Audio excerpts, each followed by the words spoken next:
Hey,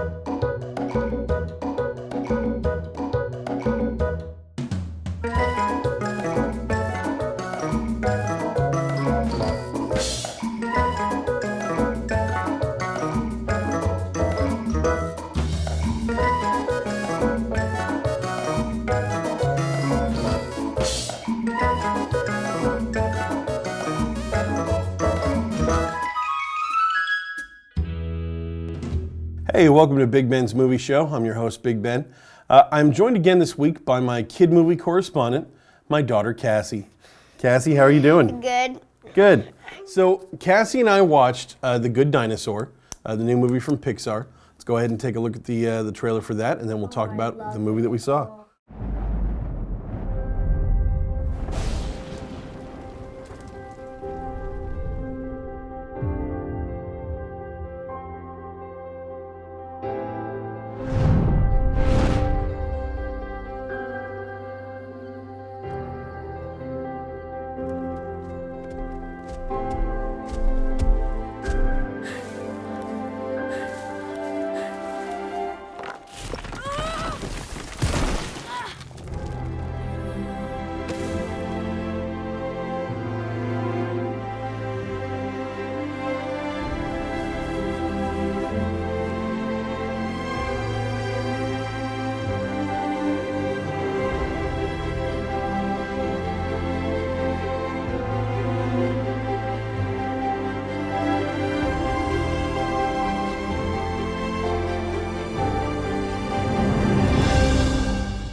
All right, so that was the trailer for Good Dinosaur. Cassie and I both saw this weekend. Cassie, what did you think of The Good Dinosaur? I think it was actually awesome. Okay, what was probably your favorite part of the movie? Well, I liked the dinosaur who said what because he didn't know what his job was. Yeah, one of the dinosaurs was giving him a job, and he was using a lot of country slang. And he's like, well, you cut up the dirt and we'll get the bulge on him. And he's like, what? Yeah, so funny. That's fun. What else was really good about this movie? What else did you like? I liked the when they all lit up the grass. With the fireflies, yeah, yes. That was really pretty, huh? Yeah. Okay. Well, for all the other kids who are watching, would you tell them to go see this movie? Yes. See it, people. Okay. So I think Cassie says you should definitely see the movie. I'm going to go ahead and give my thoughts on about it with my co-host, Chris Smith. We'll see you back here in just a minute.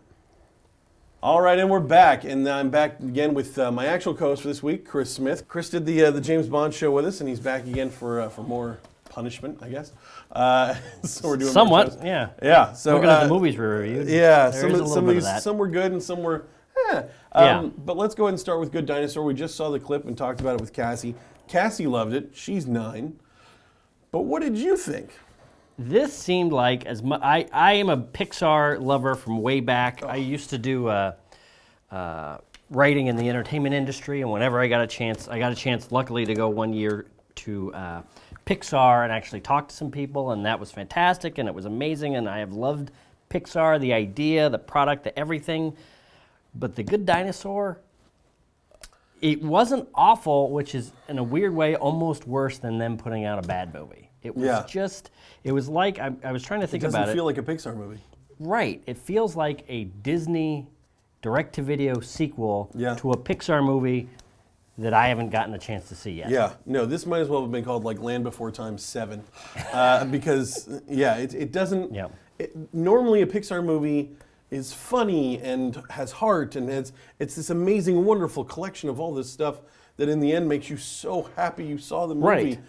This didn't do any of that. I mean, it was barely funny. There's maybe 2 or 3 jokes in the whole movie. Right. And the rest of it feels like something you've seen before.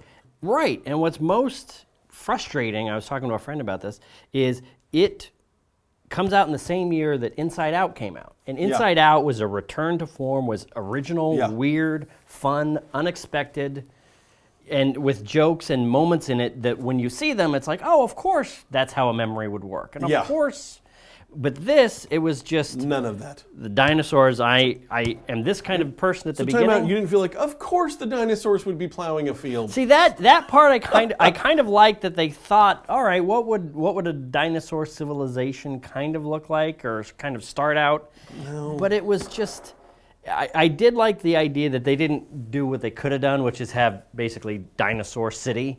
Yes. That would have been far more interesting. That would have been even worse. That would have been just obvious, but what was, I guess, saddest about it, they obviously put some thought into the world. They put some thought into what dinosaurs would do as a civilization. They put some thought into this, but then the characters themselves were so flat and listless and basic. And this is, they're saying at the beginning of the movie, this is what I am, this is what I want.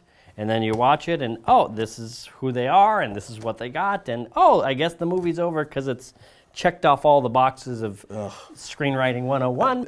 I mean, then there's all these little weird intricacies of weirdness, like, okay, certain dinosaurs can talk to each other and certain dinosaurs can't talk to each other. Right. Like they're lesser forms of life. Right. Which, so are humans. Humans are dogs. Right. Humans in this world are dogs. This is a movie about a boy and his dog. But the boy is a dinosaur and the dog is a boy. I think that's a point in its favor. Yeah. What used to separate Pixar movies from Disney movies in the 90s is Disney movies would underline every moment.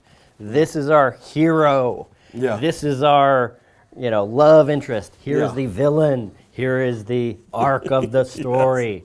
And this was basically did the same thing. It was emotional manipulation. Yes. The thing about emotional manipulation, and that's actually one of the things I like about Disney movies and that kind of style movies, is when it's done right, when it's done with care, and when it's done with some grace. It's great. Right.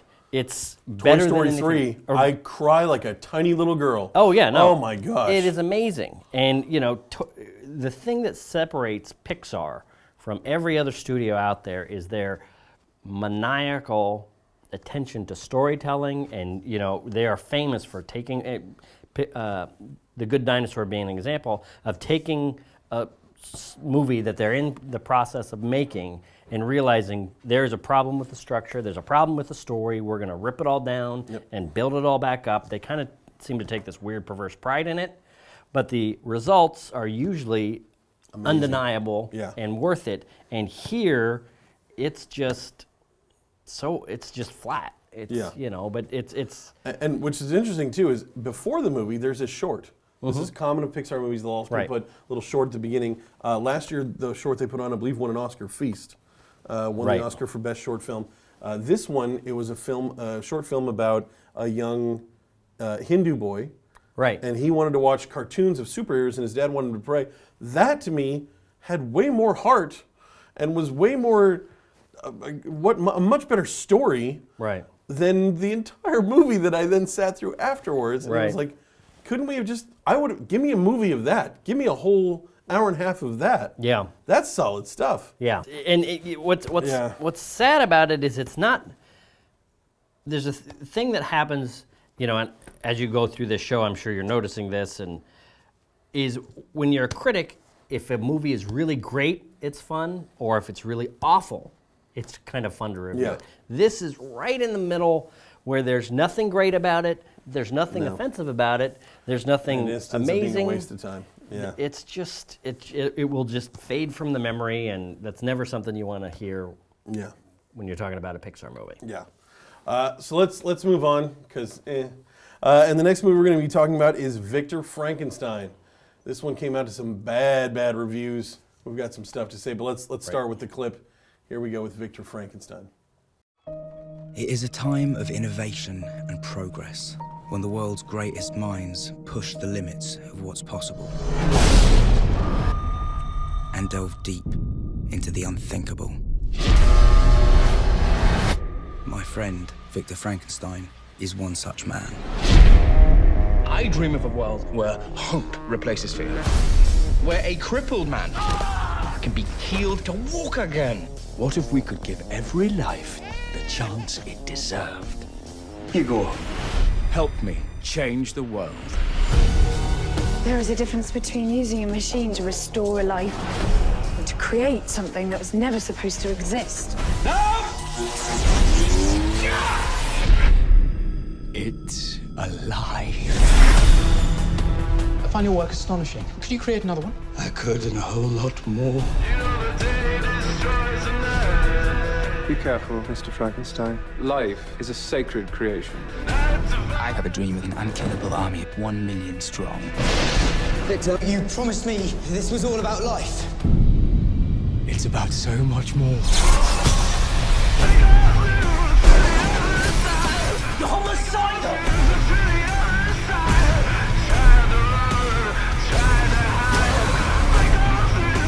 You burn for what you do here!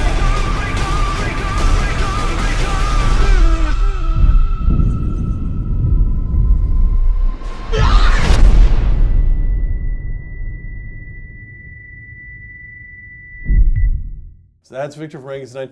Now, before we went and saw this, Chris texted me, I believe, Wednesday or Thursday night and said, "Hey, reviews are out for Viktor Frankenstein. Are we really going to?" Because the Rotten Tomatoes score was somewhere like 25%. It was bad. But we both went and saw it. Chris, what did you think of Frankenstein? I thought it was a really interesting attempt at taking the pieces of the Frankenstein's monster story and doing something new and reimagining it. That's a word that's thrown around a lot lately, but I think they really went to a lot of lengths to rethink this story, what could make it interesting for a modern audience, think about a lot of the potential that is not necessarily played out in the original book and other versions of this movie. However, I don't think most or any of it landed satisfyingly enough to really recommend this movie. Yeah. It was like, I admire the guys for trying. I really like the cast. I like some of the performances, especially James McAvoy's crazy, they haven't some scenery up. That's right. You haven't had a lot of actual mad scientists on film lately, and it's fun to watch somebody just go nuts. Well, and it's fun to see a young actor actually doing the thing that now, it's now like a forgotten thing that older character actors did, where they just shoot up scenery like this. The younger guys don't do it as much. It's almost like they're all coming up with this less is more attitude as they come in as actors. Yeah. McAvoy skipped that. Yeah. He went nuts. He was spitting on folks. Yeah. It was, and you never doubted for a second that he was he was really in it. Yeah. Yeah, I love that. I thought that was great. That's what was really fun about it, and it's kind of one of those movies where the beginning sets up so much potential, and then the studio gets cold feet, or people get worried about the script, or there's something, and all the potential that's built up just kind of bleeds out into the sand in the second half. Yeah. There's strange editing at the end that leads me to believe that they took a bunch of stuff out, or possibly. We talked about this, the note that leads to a possible sequel. Right. And my first thought with the note was, because they show him writing the note, and he's now left the area where the characters are. McAvoy has left and is off on his own now writing a note. But the note has already gotten to Igor, Daniel Radcliffe's character, at the castle, which means that at some point he came back with the letter. Right. He went away, wrote a letter, came back with a letter, same night, and then handed it off, and then went away again. Which I don't know why he wouldn't have just written a letter there. It was strange there's some timing. Stuff missing. There's some stuff missing. Yeah, and it just characters that in the first half of the movie are kind of built up and interesting, particularly the detective character played by the man whose name I cannot remember I right can't remember now. his name either, but he plays Moriarty sorry. on Sherlock, and Yes. he's great. Then it was like watching somebody juggle, and halfway through their routine, they stumble on one thing, and it all Yeah. comes down. Or almost like they were juggling, and then suddenly there were less balls, and we don't know Right. where they went, and they don't know what happened to That's them. right. And just magically, and now there's just this. There's this one ball left, and it's like, wait, no, there was like 5 balls. That's right. This was really interesting. Yeah. Now you're just a guy holding a ball. Yeah. Yeah, it's I thought there was a lot of good stuff and a lot of good take, but a really interesting idea of following the whole thing from Igor's point of view. I thought that was really fun. Same writer, this, by the way, this is Max Landis wrote this. Same guy who did American Ultra, which is another movie that we both feel like has really interesting ideas, really Right. interesting lead up, not as much follow through. Right. He also helped write Chronicle for Josh Trank and the new Fantastic Four movie. Helped out with some of the dialogue on that. So this kid obviously has something. He's got some great ideas. He's got some great ideas, and he's getting a lot of studios and directors excited. But for some reason, I'm willing to bet what he comes in the door with never quite makes it to the screen. Yeah. All right, moving on to the third movie, Creed. Technically Rocky 7. So let's go ahead and take a look at the trailer for this.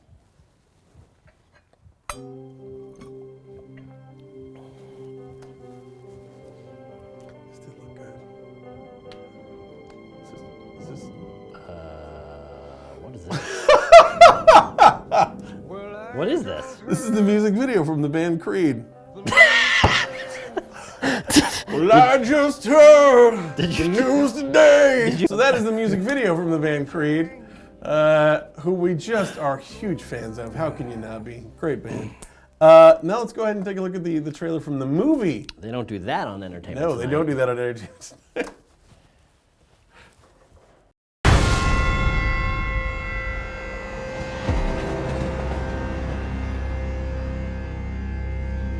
You're not built for this. These boys come in here, they gotta fight for life. People die in the ring. Your daddy died in the ring. I don't know him. Ain't got nothing to do with me. I've been fighting my whole life. It's not a choice for me.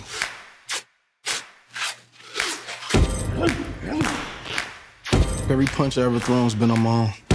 Nobody showed me how to do this. I'm ready.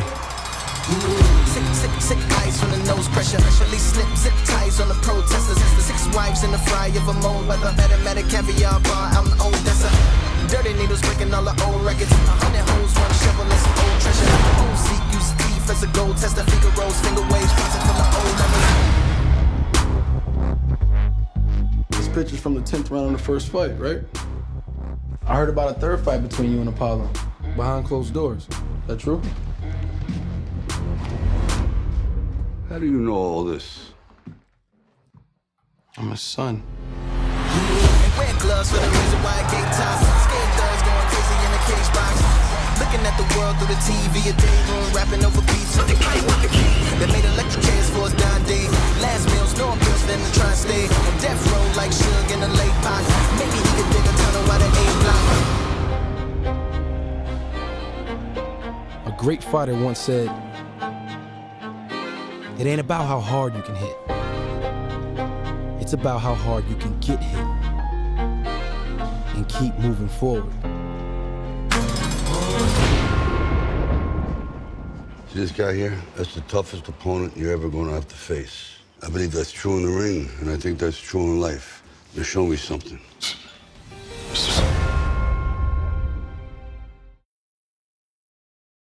All right, so that was Creed, the movie version. Chris, what did you think of Creed? I wish more studios would take this approach with making sequels to their movies. It's not a direct sequel to any of the Rocky movies, but it's what I've heard it be referred to as is kind of like a side sequel, where it has some of the same characters, some of the same themes, but it's a completely new take. It's a completely new character just and in the vibe. World of Rocky. Exactly. You know, so it's you get to dip in a little bit, and it's interesting. One of the things I liked about it most is that it is its own story that hangs together very well, but the character moments and the things that they refer back to as, the history of, like the life of Apollo Creed or the life of Rocky. In another movie, there would be the moment where the young boxer comes and talks to the coach or the trainer, and the trainer will say, well, back in my day, blah, blah, blah, blah, blah. And they'll give some, I saw Muhammad Ali fight. Anyway, and what Rocky's talking about is everything that happened in the Rocky movie. Exactly. So back in the day, I was fighting this Russian guy. Exactly. And he got along, and I got along, and everybody else that got along. That's right. And the thing that's great about this, and they've kind of done this in Bond movies and other movies, is the Rocky movies, they kind of hit this apex of cheese in the 80s. Yes. And now this has kind of come back down to earth. And it actually mines some emotion and mines some stuff from the cheesy, Rocky IV, the cheesiest of the cheese, Sylvester Stallone 1980s cheese buffets. And it's really good. And what's really kind of surprising or interesting is this is the best boxing movie in the Rocky series. Interesting. Exactly. In a lot of the other things, it's like, well, okay, we see him training, we see him do it, there's a montage, but we don't really understand what's going on. Yeah. It's just he's training and he's going to be a good boxer and Mickey's yelling at him, and that's it. Here, it's like, oh, we're seeing why he does certain things and how they affect what's going on in the ring. And you see a side of Rocky that you've never seen before, which is he's this mug, he's this kind of meathead, but this one thing he knows better than anyone on earth. Yeah. And when he starts pouring it into Apollo Creed's kid, Adonis Creed, it's really interesting and inspiring, and it was a lot of fun. It was really, really good. Well, I wish I'd seen it. I had planned to see it this morning, and the movie theater changed their times from Sunday to Monday, which they don't normally do, and I wasn't able to see it. But everyone else should. That's right. Because, wow. I would give it an 8 out of 10.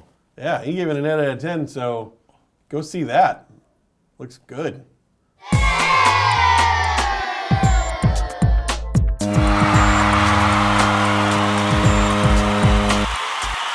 So Gods of Egypt, new movie that's coming out here in the next couple months. The director has apologized because the entire cast is pretty much white. In fact, it's mostly English and Scottish guys. You see, what's his name from 300 there? Gerard Butler. It's also got Nicholas Coster-Waldau from Game of Thrones. Right. And a bunch of other things. So the director has apologized for the whitewash cast. Just from looking at the poster, from what I told you think it's going to suck? Yes, I have seen the preview to this. Yeah. And unconnected with the whitewashing of the cast, I think this movie is going to be awful.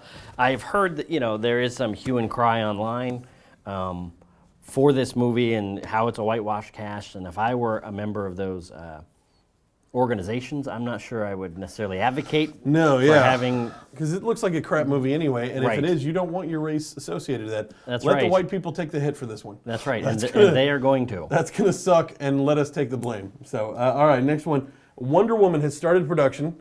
There is some rumor that it's set in either World War II or World War I. The costumes, we think, look like World War I, and I've heard, I believe in the original storyline. Everything I've heard, it's World War I. Yeah. And it makes a lot more sense for World War I with the story that they seem to be putting together. Maybe these sites out there are just getting the wrong number. I think so.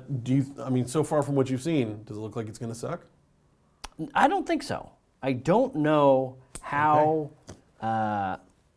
not suck it will. Yeah. But it seems as though they're tearing a page from the Marvel Cinematic Universe and what they did with Captain America going back in World War II.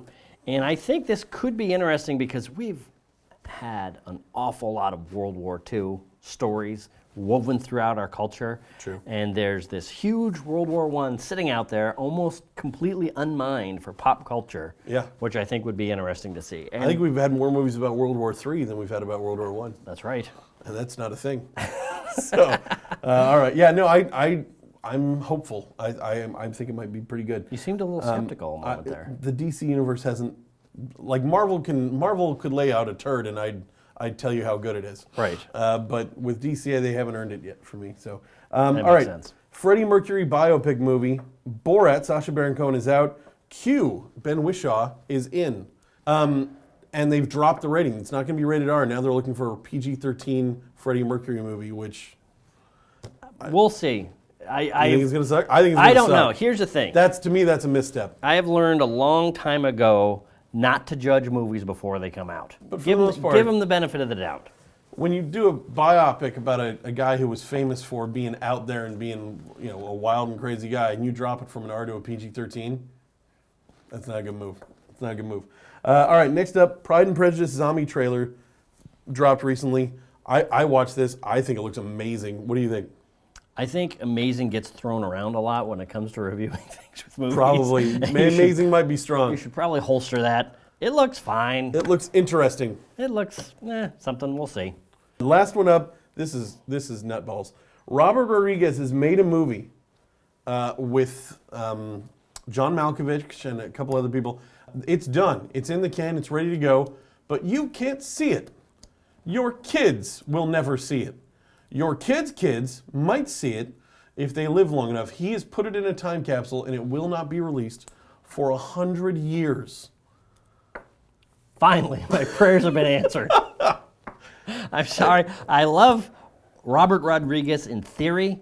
I've watched him his entire career, and in interviews and in discussions of movies, there's few more interesting to listen to. Mm-hmm. When it comes to actually watching his films, I'm having a hard time. Good. Early stuff's good. Early stuff's fine. Early stuff's good. Spy Kids 2, 3, and 4 might have taken a pass on. I would have taken the might out. In 100 years, they're going to watch this and they're like, there are no hoverboards in this movie. It is ridiculous. Also, all humans. Where are the Vlargons? They're not even in this movie. It's ridiculous. Stuff's going to be so different.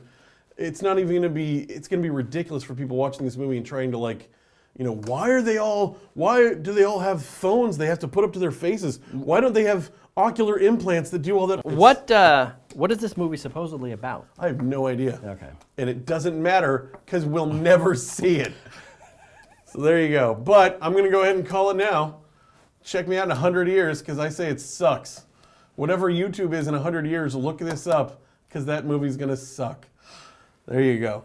All right, so that's our show for this week. Next week, my guest host is going to be Tom Lando. We're going to be talking about Krampus, new Halloween Christmas movie, basically, about the evil Santa Claus. Also, if you want to get in touch with the show, go ahead and hit us up. Email is bigbms@zoho.com. Twitter is @big_BMS. BMS stands for BMs. That means poop. It's very subtle. I appreciate it. Thanks for watching. We'll see you next week. Bye-bye. Pink fluffy unicorns dancing on rainbows. Pink fluffy unicorns dancing on rainbows. And they do it because they love pink unicorns. Unicorns today. Pink fluffy unicorns forever. Yes! And freedom! Let's get back to the show. Alright, fluffy unicorns are now disappearing in the thin air. Where are they now? Dancing in rainbows? Or where are they going to go to the bathroom? Where are they dancing? And today they want everybody to do toilet potties for the pink fluffy unicorns. Is that weird, people? Okay, going away now. I'm going away because you think that I'm weird. So yeah, I'm gonna go over there now because you don't even matter. You don't matter because you're weird. Oh, well, why do you have to say that? Because I keep saying, why do I always have to say this, fluffy unicorn? I am really sad about this. Pink fluffy unicorn in my bathroom.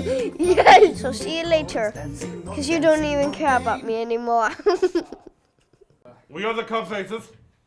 Yes! Hallelujah! All of your base will belong to us. Yes! This is our world now.